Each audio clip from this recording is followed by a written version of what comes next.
Hello everyone. आज की video में हम एक बहुत इम्पॉर्टेंट चीज़ डिस्कस करने वाले हैं और वो इम्पॉर्टेंट चीज़ ये है कि एमए या बीए के बच्चों को एक बहुत कन्फ्यूज़न रहती है अगर उनका सब्जेक्ट इंग्लिश है तो कि वो आंसर लिख नहीं पाते हैं। उनके पास कंटेक्स्ट नहीं होता है कि वो लिखें कैसे, उनके पास चीज़ें उनके दिमाग में आती नहीं है कि आंसर लिखे कैसे, इसलिए वो 2 पेज 2.5 पेज लिख के ख़त्म कर देते हैं और फिर नंबर कम आते हैं। तो we are going to discuss the solution of it. इसमें सबसे पहली बात मैं ये बोलूँगी कि आप बहुत ध्यान से सुनिए। अगर आप इस वीडियो पे आए हैं तो बहुत ध्यान से सुनिए, क्योंकि क्या पता आपको सोल्यूशन मिल जाए यहाँ पे। और सोल्यूशन बहुत ही बेसिक है, लेकिन हमारी प्रॉब्लम ये है कि हम बेसिक चीज़ों पे ध्यान नहीं देते। हमें ना बहुत हार्ड टफ कोई रूल बता देगा, बोलेगा ऐसे ऐसे ये 10 स्टेप हैं, ये करना है, तब जाके तुम्हारा काम होगा, तब जाके अच्छा आंसर लिखना आएगा, तो हम मान जाएंगे। लेकिन हम बेसिक चीज़ों पे कभी ध्यान नहीं देते हैं। तो सबसे पहली चीज़ मैं ये कहूँगी, अगर आप अच्छा आंसर लिखना चाहते हैं, आप चाहते हैं एग्ज़ाम में आपको कंटेक्स्ट कम ना पड़े इसके लिए, तो सबसे पहली चीज़ ये है कि 2 बातों का ध्यान रखना होता है। आप कभी भी या तो क्वेश्चन किसी एज के बारे में आएगा, या तो किसी एज के एक पर्टिकुलर ऑथर के बारे में आएगा, या उनके वर्क के बारे में आएगा। कई बार ऑथर ज़्यादा प्रोमिनेंट होते हैं, मेन कैरेक्टर ऑथर है क्वेश्चन में, फिर उनसे रिलेटेड उनके जितने वर्क्स हैं हम उसे लिख देते हैं। कई बार क्या होता है कि किसी का वर्क पूछा जाता है तो उस ऑथर के बारे में लिखेंगे और मेजरली वो वर्क डिस्कस करते हैं, किसी एक बुक के बारे में आ जाएगा, ये चीज़ होती है। लेकिन इन सब में सबसे ज़्यादा ज़रूरी है हमारे लिए ये जानना कि वो जो ऑथर है वो किस एज से बिलोंग करते थे। अगर आपको एज के लिए आप क्लियर नहीं है, जितनी एजेस हैं इंग्लिश लिटरेचर में 64 से लेके कंटेम्प्रेरी तक, अगर आप एज के बारे में क्लियर नहीं है, उस एज में क्या इंपॉर्टेंट चीज़ें हुई थी, क्या क्या रेवोल्यूशन आया था, कैसी सोसाइटल कंडीशंस थी, कैसी इकोनॉमिक सिचुएशंस थी, तो आप कभी भी एक अच्छा आंसर नहीं लिख पाएंगे। तो सबसे पहली चीज़ ये है कि हमें हिस्टोरिकल कंटेक्स्ट जानना है किसी भी एज का before coming to the author of that age. उसका हिस्टोरिकल कंटेक्स्ट जानेंगे सबसे पहले। उसके बाद हिस्टोरिकल कंटेक्स्ट में आता क्या है, जैसे कोई उस टाइम की सोसाइटी कैसी थी, उस टाइम लोग कैसे रहते थे, रिलीजन को लेके लोगों का सोचना क्या था, रिलीजन को लेके फ्रीडम कितनी थी, क्योंकि आज हर कोई मंदिर जा सकता है लेकिन ये हमेशा से नहीं था। आज हर कोई चर्च जा सकता है लेकिन ये हमेशा ऐसा नहीं था। ये सारी चीज़ें आज हम यहाँ तक पहुँचे हैं तो इसके पीछे बहुत सारे लोगों ने बहुत सारे स्ट्रगल किए हैं, बहुत सारे लोगों ने बहुत कॉम्प्रोमाइज़ किए हैं।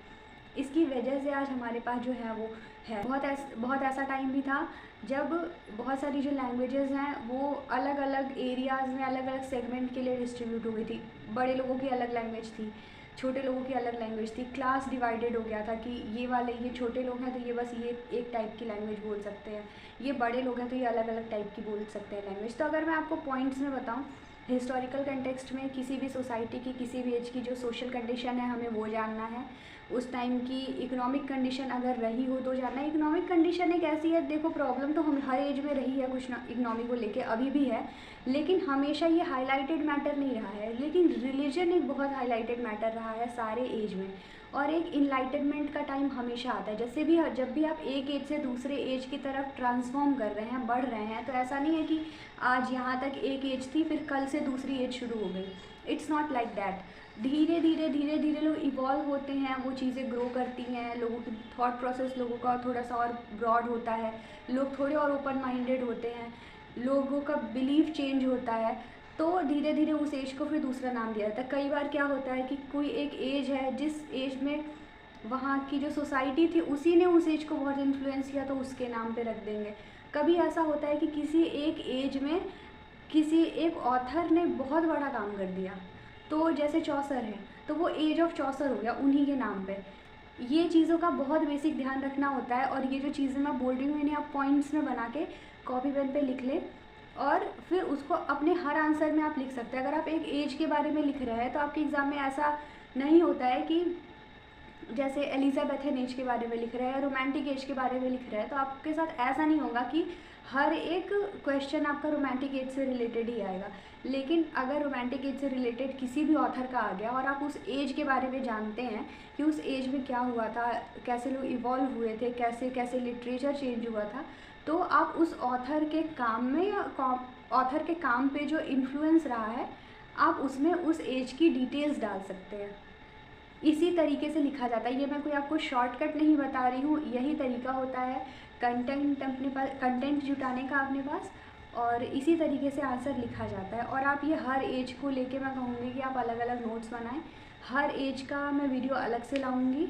और अभी मैं एक सीरीज़ लाने वाली हूँ जिसमें मैं क्वेश्चन आंसर टाइप का एक सेशन होगा। जैसे मैं prominently history of English literature ही पढ़ाने वाली हूँ, लेकिन ये थोड़ा अलग होगा क्योंकि मुझे लगता है कि हम पढ़ तो लेते हैं किसी एज के बारे में, लेकिन फिर उससे रिलेटेड अगर हमारे पास क्वेश्चंस हैं तो वो आंसर करने में बहुत डिफ़िकल्टी होती है। क्वेश्चंस को कैसे फ्रेम करना है वो नहीं आता है। तो मैं स्टार्ट से लेके एंड तक, मतलब एज ऑफ चौसठ से लेके 20th सेंचुरी के लिटरेचर और उसके बाद भी यूटोपिया और बहुत सारी चीज़ें, ये सारा मैं कवर करूँगी हर एक वीडियो में अलग अलग से सेपरेटली। मैं बहुत लंबा वीडियो बनाने की कोशिश नहीं करूँगी। Video I would say 12-15 minute maximum. मैं चाहूँगी कि 10 मिनट के अंदर ही मैं बता दूँ, और मैं किसी क्लास के तरीके से नहीं बताऊँगी, एक स्टोरी टेलिंग के तरीके से बताऊँगी, so that you can understand it easily और आपके लिए बहुत ज़्यादा हेक्टिक ना हो। और अगर लास्ट मिनट पे कोई चीज़ छूट गई है और you want to revise, you can come to my page और you can come to my channel और आप वापस से उसे देख सकते हैं। आपके लिए बहुत ज़्यादा हेक्टिक नहीं होगा। तो मैं ये एज ऑफ चौसठ से स्टार्ट करूँगी, 20th सेंचुरी तक जाएगा। और आई होप आपको पसंद आए। और मैं क्वेश्चन आंसर के फॉर्म में होगा। जैसे अगर मैं एज ऑफ चौसठ स्टार्ट कर रही हूँ तो एज ऑफ चौसर या चौसर को मिडिल एज और मॉडर्न के बीच का कुछ कहा जाता है। ऐसे ऐसे जितने क्वेश्चंस आते हैं वो सारे क्वेश्चंस होंगे और उनके आंसर्स भी डिस्कस होंगे। तो क्वेश्चन 1 बाय 1 नहीं होगा। मैं क्वेश्चंस पहले बता दूंगी कि इसमें इतने इतने क्वेश्चंस आते हैं, उसके चौसठ से रिलेटेड इतने इतने क्वेश्चंस हैं, और उसके बाद उसका आंसर डिस्कस करेंगे जो आप थोड़ा बहुत मॉडिफाई करके या एज इट इज़ अपनी लैंग्वेज में, अपने वर्ड्स में आप अपने कॉपी में लिख सकते हैं।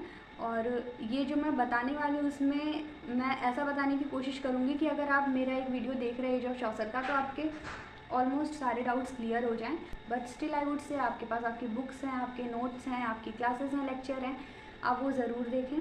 लेकिन मैं बहुत ही सिंप्लीफाइड तरीके से समझाने की कोशिश करूँगी, सेम ऐसे ही जैसे मैं बता रही हूँ। मैं एक लेक्चर के तरीके से नहीं करूँगी कि आपको कॉपी पेन लेके नोट्स बनाने पड़े। You can make notes if you want to, लेकिन कोई मैं ट्राई करूँगी कि मैं जितना ईजी बता सकूँ एक स्टोरी टेलिंग के तरीके से, जैसे मैं अपना डेली लाइफ का कुछ शेयर कर रही हूँ इस तरीके से मैं बता सकूँ। तो वो वीडियो कल या परसों से स्टार्ट हो जाएगी। And my name is Isha and thank you so much for watching.